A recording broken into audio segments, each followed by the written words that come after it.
ఓం శాంతి.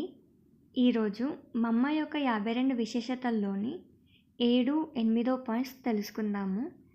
అందులోని 7వ పాయింట్, బాబా ముందు మమ్మ చిరునవ్వుతో తల వంచుకొని హా బాబా, అవును బాబా అని ఒక్క మాట మాత్రమే చెప్పేది. వేరే మాటలు లేవు. బాబా మమ్మను మమ్మ అని పిలిచేవారు. బచ్చి అని కూడా పిలిచేవారు. యజ్ఞంలో ఎప్పుడూ బాబా మురళికి 10 నిమిషాల ముందు మమ్మ క్లాస్లో జ్ఞాన్ సితార్ వాయించేవారు. తర్వాత బాబా వచ్చి జ్ఞానమురళి వాయించే సంప్రదాయం ఉంది. 8వ పాయింట్, మమ్మ చాలా గుణవంతురాలు. మమ్మ గుప్త తపస్విని. మమ్మ మామూలుగా కనిపించిన వారు గుణాల గని. మమ్మ మూడ్ ఆఫ్ అవ్వడం ఎవరూ చూడలేదు. మమ్మ బాబా చెప్పిన ప్రతి మాటను వెంటనే మరియు పూర్తిగా పాటించేవారు. మమ్మకు అద్భుతమైన పాలనా శక్తి ఉంది. ఓం శాంతి.